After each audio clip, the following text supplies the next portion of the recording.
দর্শক, মায়ের কোলে সন্তানকে ফিরিয়ে দেওয়ার দায়িত্ব আজকে আপনার। তাই ভিডিওটি বেশি বেশি করে আজকে শেয়ার করে দিবেন। দীর্ঘ 6 বছর এই ছেলেটি মায়ের কাছ থেকে বিচ্ছিন্ন।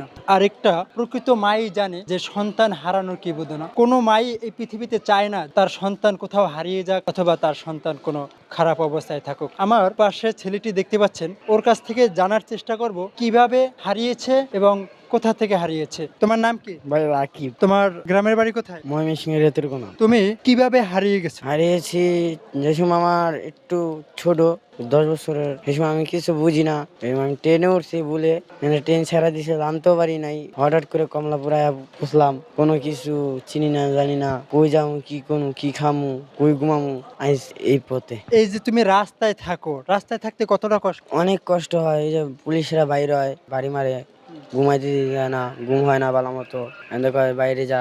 এখন তুমি কি চাচ্ছ? আমি চাচ্ছি আমার মা বাবা যদি আসে তাহলে আমার মা বাবার লাগে জামগা যাইলে আমার মা বাবা এরকম, মা আমি স্কুলে ভর্তি হবো না, আমার একটা কামে লাগাই দাও, কাম করে টাকা করলে তোমার হজ করাবো। মাকে নিয়ে জীবনে কি স্বপ্ন রয়েছে? মারে হজ করাবো, বোনেরে বিয়া করাবো, এটাই আমার স্বপ্ন। আচ্ছা, তোমরা কয় ভাই বোন ছিল? আমার বড় বোন আর আমি। তোমার পরিবারে আর কে কে আছে? আমার পরিবারে আমার মা, আমার বাপ, আমার ছোট বোন, আমি, আমার আরো মার ভাই আছে, বোন আছে, সবাই আছে। আচ্ছা, তোমার মায়ের নাম কি? আমার মায়ের নাম রোকসানা। তোমার বাবার নাম?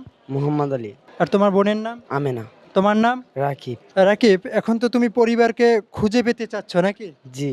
দর্শক, ভিডিওটি বেশি বেশি করে শেয়ার করে দিবেন। রাকিব যেন তার পরিবার খুঁজে পায়, রাকিব যেন তার মায়ের কোলে যেন আমি ফিরে যায়। চাই না আমার মতো আর কোনো ছেলে এই পথে না আসুক, ভালো হয়ে বাসা বাড়িতে থাকে যদি, এটাই আমরা চাই। আসলে রাকিবের মতন কোনো সন্তানের জীবনী যেন এরকমের রাস্তায় কাটাতে না হয়। প্রতিটি ছেলেই যেন মায়ের কোলে থাকে, প্রতিটি ছেলেই যেন আদর যত্নে থাকে। তোমার গ্রামের নাম কোথায় যেন বলছিলা?